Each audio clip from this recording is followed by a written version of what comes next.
Ugatuzi umeleta manufaa mengi. Devolution has not performed. Walitifolve ufisadi. Devolution mimi sijui ni nini. Hakuna manufaa tumepata, ile tunaona ni kidogo sana. Ugatuzi umekuwa mzuri. Sana sana upande wa hospitali imefanya mzuri. Ugatuzi unatakana tu uendelee kuimarisha.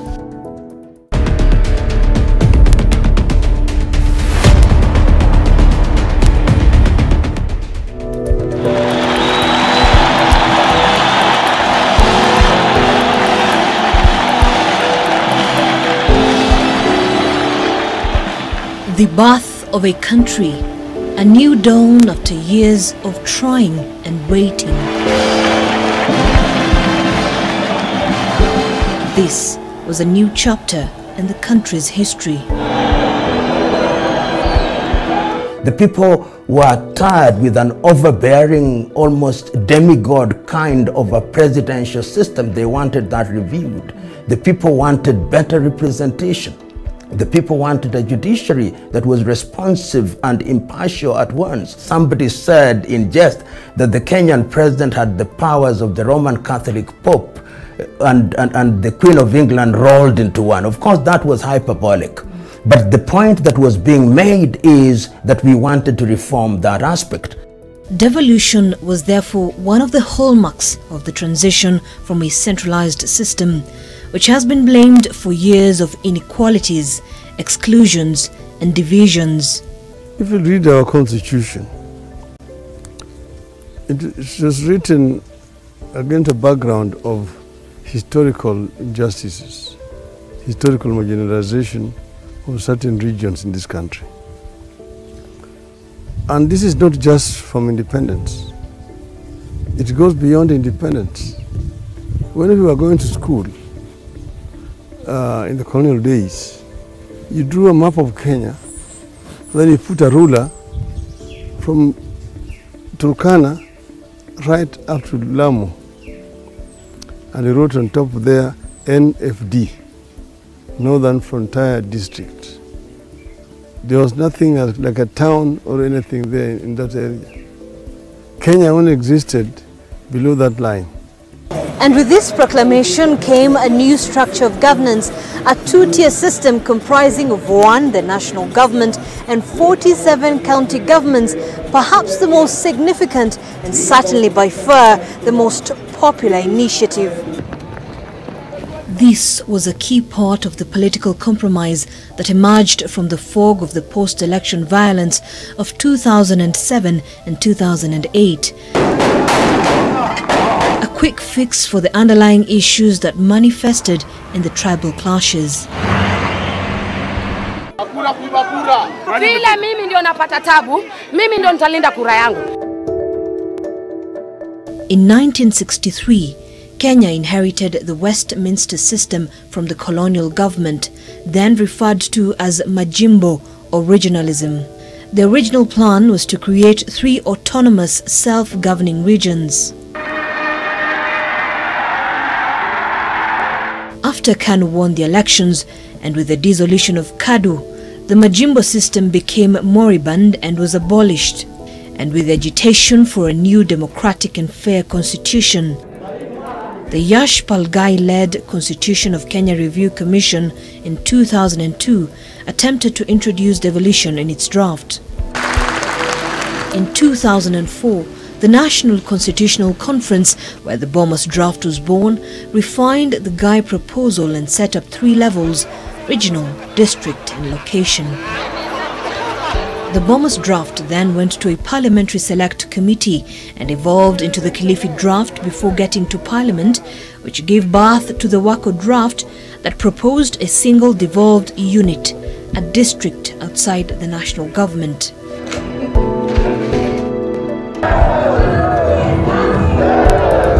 But in the 2005 referendum, the Wako draft was rejected. When the draft was presented, a number of things emerged as being very critical. First, it was devolution. And we said that the people of Kenya told us, we do not want centralized government, particularly in terms of dealing with the people's resources. because that has produced marginalization or underpinned marginalization.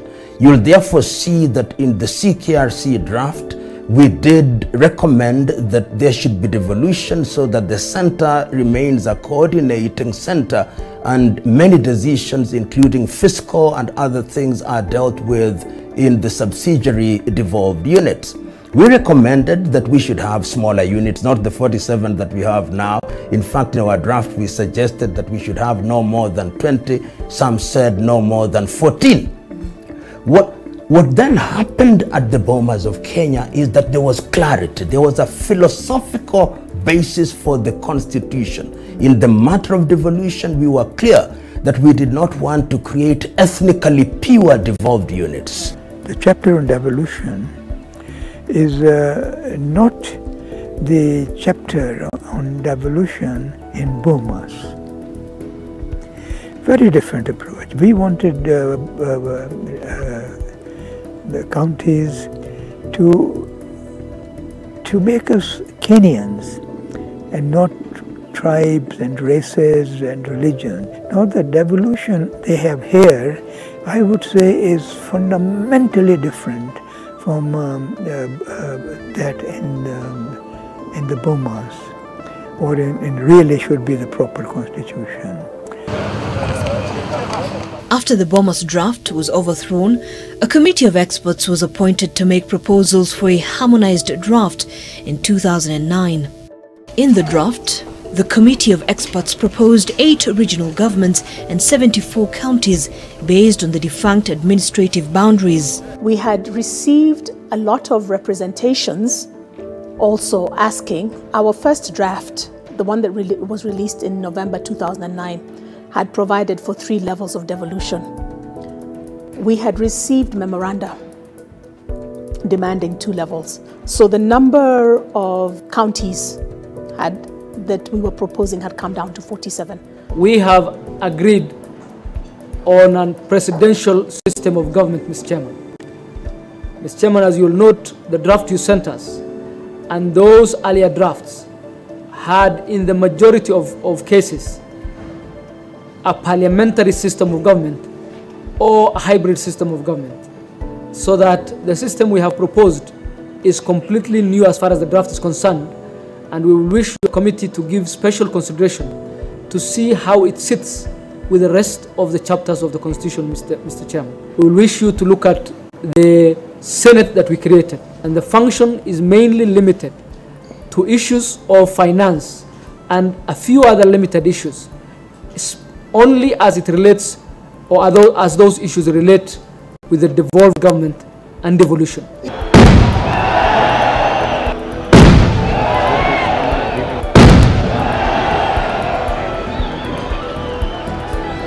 And so on the 27th of February 2012, a transition authority was established through an act of parliament to provide a framework for decentralizing power and resources. And I remember we were appointed in June 2012, and up to March when it was to be implemented. At that time we had only running sessions with the National Assembly, and naysayers who believed that it was never going to be implemented and it was not possible to implement. This was a very unique experiment. It had not been tried before. And it was more challenging because it was expected to take place within 3 years. And that's where the skepticism came in. And by the time we were leaving, we had managed to assess ourselves at 70% of implementation. But it was not a walk in the park. It was a new game. So in the same way, for me and for my colleagues, the first-time governors, we were thrown into the deep end because you are starting from scratch. Yes. Whether you are employing people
And just 7 years old, devolution has had many highs and lows, most of them centered on what the role the county governments have in delivering services.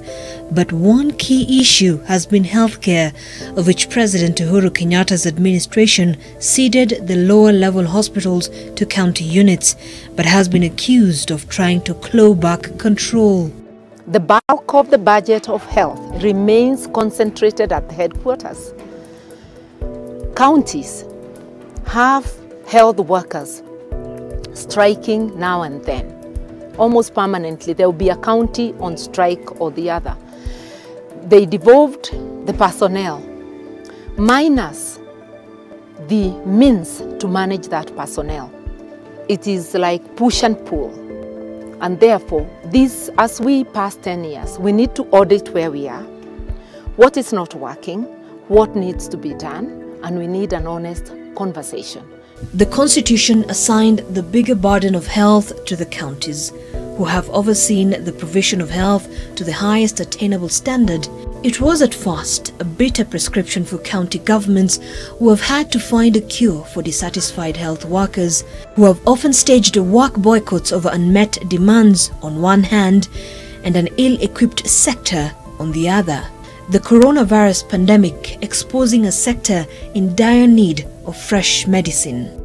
Some of the issues that doctors and nurses were raising then are the same issues that doctors and nurses are raising now. So even if there was a national government today, there still would be strikes. What is important is that those issues should be settled. The issues largely are about pay. Why do doctors and nurses go on strike in the county when their payment is late? Salaries, that is. Why do salaries get late? Because disbursement from the treasury is late. There's nothing the counties can do when the source for the salaries is late. You have nowhere to turn. So these people say we must pay our salary, and they go on strike. You have to negotiate with them. Say we shall do this until they agree. Unless enough money is disbursed to the counties to improve these conditions of service, again there's very little we can do. The Constitution says by the 15th of each month, money should go to the counties. Then it doesn't. And you have to, sit there as a governor, people want to go on strike and so on and so forth. Well, sometimes maybe the taxes, like now during COVID, maybe the taxes have not been collected, and so flow of funds is slow. But I think we must go back to creating the culture of following the Constitution. If we had not devolved health, we would not have been able to manage it the way we are managing it. It was going to be impossible for government to run this function or to run the fight on COVID-19 without the participation of the county governments.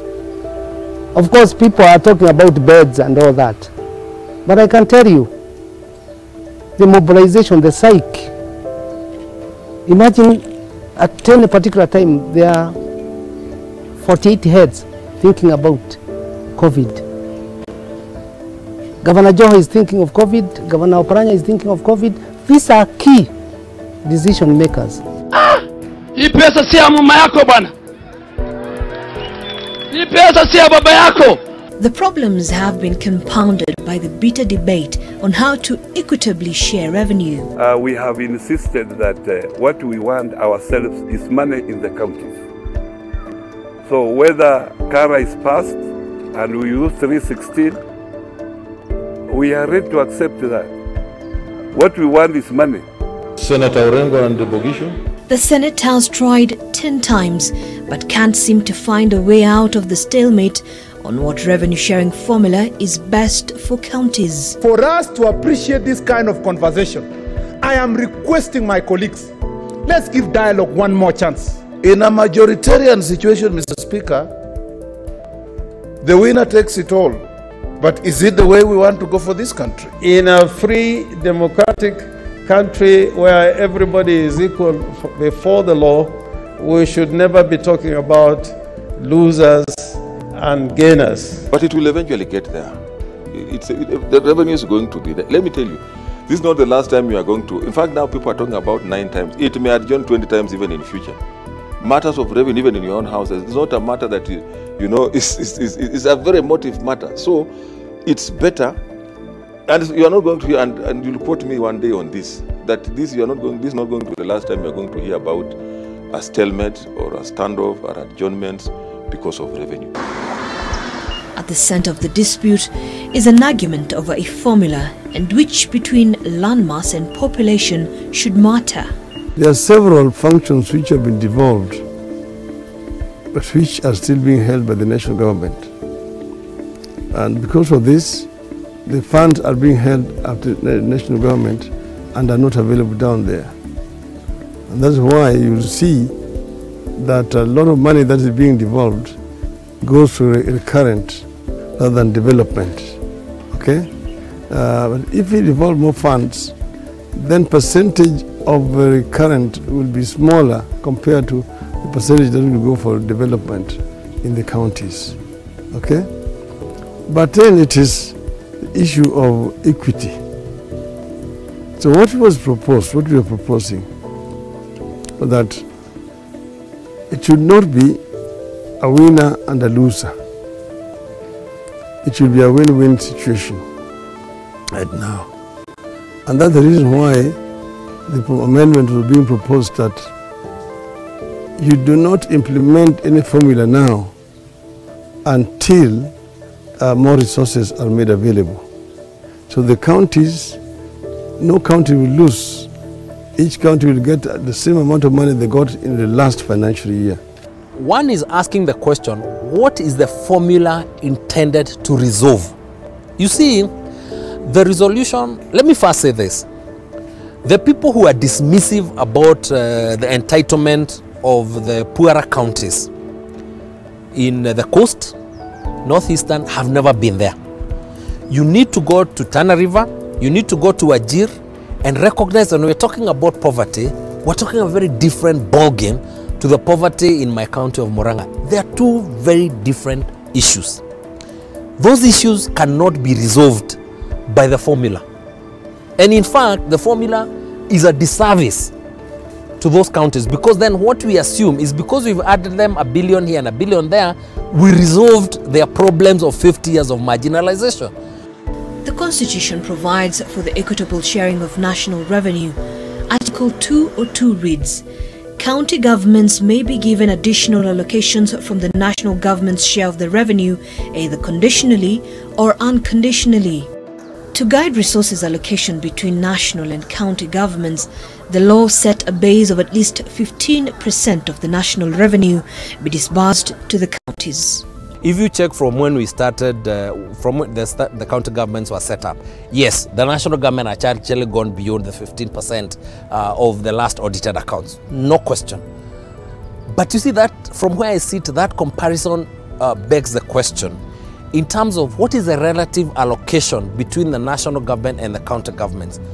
Between 2013 and 2020, the relative allocations between county governments and national governments, the county government's allocations have been going down. We started at about 23% of revenue in 2013. We are now at 16%. So every year, if you check the amount going to the national government and the amount of money going to the county governments, that amount has been reducing. So in terms of the actual figures, they look more. But in terms of the pot from which you're getting, the pot is growing bigger. I want to support the governors, the county governments, to deliver. So even without changing the constitution, without even any law, I would say that the amount which goes to counties will be increased, because in the constitution there's only a floor of 15%. And so you can change that. You can get, the cabinet to change that. You can get parliament to now say that this, you approve, so that now becomes budget. And people have been talking about 45%. If this money goes to the counties, if you make sure that the functions that they do, those functions are done, you really empower devolution. And that will unlock a lot of potential, including private sector like in Ghana. But at the center of this conversation are the people who, in devolution, saw a new dawn. 7 years on, the bag of goodies they were promised has borne a mixed bag of fortunes. So to me, devolution in itself a great idea failed by the leaders that we've come up with or we've elected. Hakuna manufaa tumefaidika sisi kama wenyeji wa huku. Look at the supply of water in the county. You see that a good percentage have tapped water. Things may change, however, if a proposal by ODM leader Raila Odinga on another tier of devolution sails through. Our governors have already discovered that the counties are too small. That's why you've got these regional blocks. It will be even cheaper because you'll be having a legislative organ at the regional level. And you will not be having so many MCAs like you're having right now. So it will be cheaper. And you retain the county there as purely administrative unit, which implement programs which have been passed at the regional assembly.